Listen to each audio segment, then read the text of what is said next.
This is ANN News Brief. Medical doctors in Zimbabwe may pile on the problems facing the country if they make good on their threat to go on strike next Tuesday. The Doctors Union, the Zimbabwe Hospital Doctors Association, has announced that its members have rejected the 60% salary increase offered by the employer. As a result, it says the doctors will go on strike for next Tuesday if the issue is not addressed.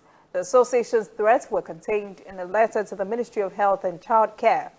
Zimbabwe can least afford additional medical crisis with a looming doctor strike. Already, medicines are scarce and in short supply, and services are costly. Other areas of the country's economy are being stretched to the limit, and the country has experienced strikes in other sectors in the past year that have proved quite damaging to the economy. A Rwandan businessman who was also president of the Rwanda community in Mozambique was shot dead on Monday by a known gunman in a Maputo suburb.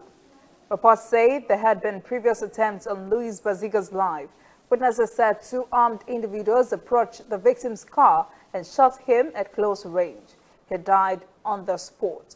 They described the incident as a hit because the killers reportedly took photographs of the cops with a mobile phone. Baziga was said to have claimed many times that he was a victim of political persecution.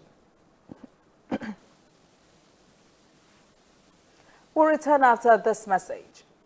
We are on the road every day, canvassing throughout Africa for news you really need. We follow this story everywhere, from every corner of Nigeria to the wide African expanse. We bring you what's making headlines. We connect you with news you can use. ANN, African News Network, in a truly African spirit.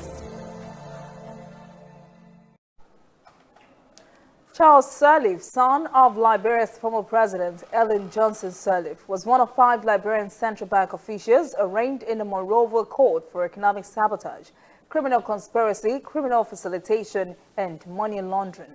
All 5 have pleaded not guilty but were denied bail. The court has decided to consolidate the 2 indictments and will try them together in accordance with provisions of the criminal procedure law in the country. The court has levied each defendant with a $5,000 bond.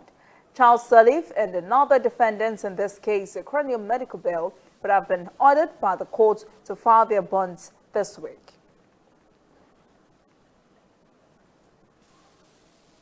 That is ANN News Brief. For details on these and other breaking stories, visit our website, annafrica.news. Conversation continues on our social media platforms, Twitter, Instagram, and Facebook at ANN Africa TV.